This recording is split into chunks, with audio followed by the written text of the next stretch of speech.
From Studio 1A in Tampa, Florida, comes a talk show that really feels your pain and tells you like it is. We love America and all that freedom-loving Americans want to protect. Live from coast to coast and on your radio, it's For the People with Keith Allen. We'll help you survive this thing called life. We're for the people. Whatever your source of stress or strife, for the people is there. Well, hello, ladies and gentlemen, Mr. and Mrs. America, Keith Allen, and For the People weekend. Hope you had a great week. It's Friday, and if you're in the Bay Area, if you're in Florida, this Florida State Fair kicks off today. They let the kids off for school today to attend the fair. So I'm supposed to be at the fair. No, this is not a pre-recorded show. I'm actually in the studio, and just like the announcer said from Studio 1A, I must tell you, though, before we kick off the show and talk about some issues, the studio is officially moving, and it will remain Studio 1A, but in another place, because after 8 years, the owners have decided to do something different with the building. So left with no choice than to have engineers and the folks who put together all the broadcast equipment and furniture and all that other stuff, carpets being laid, the sound treatments being placed in the wall. Bigger location and much more convenient in Tampa. So love the location that I'm at and have loved it for many, many years. But change sometimes can be good. Looking forward to that move. Yeah, I was a little stressed in the beginning, but, you know, I got over it very quick, and now I'm embracing the change. Broadcast will sound better than ever. I'm convinced of that with the, the reworking of the wires and stuff like that. Yeah, I'm sure. But, yeah, I will have to drive an extra 5 minutes. I know. It's going to be really tough. But, yeah, not much difference really overall to what we do. Now, last week, and if you did not get a chance to listen to the rebroadcast of For the People, I must say that our guest, Kathy Tricoli, was phenomenal. She is a excellent singer, Grammy-nominated Dove Award winner. If you've not listened to that broadcast, listen to last week. Now, not every week do we have a Christian singer on. We have a variation of guest on, and for years we didn't have a guest every week, and we started incorporating that. No, I'm not getting lazy. I've got some emails saying, are you just going to do guest all the time, and you're not going to talk about the issues of the day? And I'm like, no, and today is actually such a day. We're going to get into some of this. And the spending bill to stop funding measure into law, it ended. A short federal government shutdown. Everybody, the government's going to shut down. And yet again, Rand Paul, of course, has put his 2 cents into the whole deal. And some of the things that he has to say make sense. Michael Reagan thought he made better sense on all of this and how we're actually going to be able to pay for this. But here's what Rand Paul says is why he's all upset. Since I remember running for office and saying, we're going to have $1 trillion annual deficits. That's what we're going to have this year.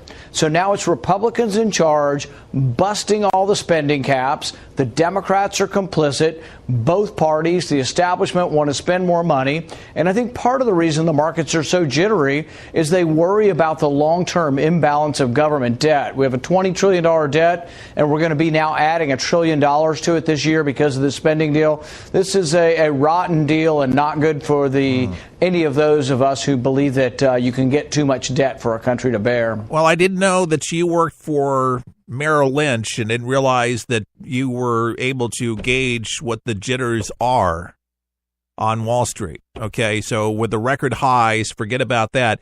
I didn't know he was like this king economist. It's kind of so bizarre when people rattle off at the mouth and right there, speculatory. You know, who actually had something really special to say, and I really like him as an individual, Michael Reagan.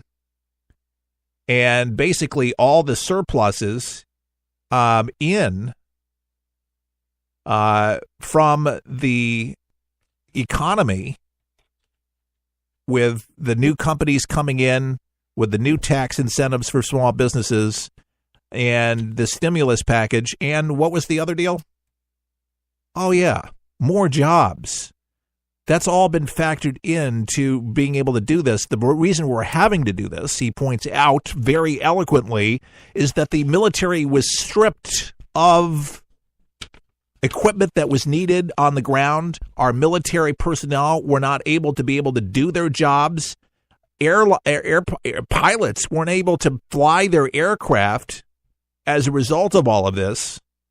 And so that is why the military is actually being rebuilt, because after 8 years under Barack Obama, we've had to rebuild. So if it, sometimes you have to do things that don't look all that great initially on paper, but as a good CFO, Donald Trump knows where the money is. I don't think anybody that sees the national debt ticking and spiraling and seemingly out of control, and it is, and I'm glad that Rand Paul continues to make that point, as well as his dad, that we need to get this spending under control. We cannot be so indebted. However, at the same time, what do? You give up your military? Should we do that? Should we put our military personnel in harm's way, which they've been in harm's way, and not able to get the proper training that they need? I mean, all those ships crashing into each other, all the problems that they've had, even just out to sea with the Navy, there's a reason they are not trained properly. Human error, yes, but the lack of training, more so. But Michael Reagan, of course, the stepson of the late Ronald Reagan, he appeared on America Talk Live. Reagan was telling host Miranda Kuhn that he is confident that bipartisan spending bill put together by leaders of both parties in the Senate will make it through the Congress, and it did. It inverted it. If you just heard of it, yeah, we survived it. He says it'll be passed and the government's not going to shut down at midnight or at any other night, said Reagan, adding that everybody agrees the military needs funding. Now, people are going to hold their nose and vote for it, but Congress certainly doesn't want a shutdown. Reagan pointed out to the economic gains. Very important, listen to what he said. In January, as proof, the $250 billion increase in government spending that is part of the mentioned budget will not be a big deal in the long run. The economy grew so much in January of this year, I think it was over 4%. In fact, that was $51 billion surplus this last month in Washington at the government. We were able to subtract from the deficit going forward. If we keep on going at those numbers, we're not going to have to worry about what is being spent if this bill that's going to be passed, and it's not clear if the spending bill will actually pass. Well, it did, because of Rand Paul of Kentucky opposed it because of the spending increase and said that Thursday evening that he planned to hold a filibuster. Well, here it is Friday that we're doing the show. Rand, thank you for pointing it out. But again, sometimes making tough decisions takes leadership. Not proud of the national debt, but yes, we're getting a surplus in. Reagan had to point it out, and Democrats voted for it. Yep.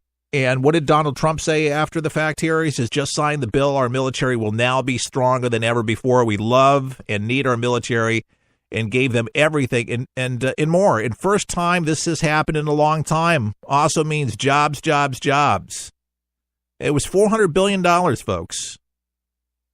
That's a lot of money. $400 billion deal to his desk after approving it in the pre-dawn hours. It was 240 to 186 vote. This followed objections from Democrats over the absence of any immigration component that they wanted to put in it, by the way. From fiscal conservatives over the sheer level of spending. And Trump disappointed with a lot of Republicans who did not vote for it in favor, but had to rely on Democrats. He said that was a shame. He says we definitely need more Republicans to be voted in. Cost on non-military lines will never come down if we do not elect more Republicans in the 2018 election and beyond. This bill is a big victory for our military, but much waste in order to get Dems votes. Fortunately, DACA not included in the bill. Negotiations to start now. Regarding DACA, this big marathon with Nancy Pelosi this past week, she beat a record for her marathon speech in the Senate. It was at 1909. You know, you got to give her credit, be able to stand on her feet, 8+ hours. That's a long time. 70+ year olds. What, she's 77 years old. A long time. And I am so glad that Nancy Pelosi, no, I truthfully say this. I am glad that Nancy Pelosi is very passionate about immigrants. I wish that passion would be for legals, the legal immigrants, doing it the right way. There's nothing more infuriating when you do it the right way and somebody is able to skate through the wrong way. People don't like it. If somebody cheats your business, if somebody cheats your paycheck, if somebody cheats you in general at the grocery store, are you happy about it? Do you speak up about it? Do you say something about it? Here's the big problem that I have with Democrats is that we're clearly being taken advantage of. We're clearly being cheated. And yet they're saying it's just perfectly okay with no repercussions, no ramifications whatsoever. And if that wasn't going on, folks, in our country, our dear country, America, folks, we would not have a spending problem whatsoever. We spend billions of dollars on illegals for services. Do you think that a lot of them appreciate? A lot of them don't. I didn't say all. A lot of them don't, though, and never, ever want to be accounted for. They will stay in sanctuary cities as long as they're allowed to. And for what reason? One only. It is because they've got the vote.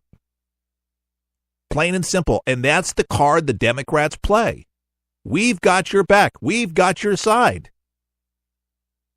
Meanwhile, America suffers even more. I like the vetting process. What do you have to give to our country?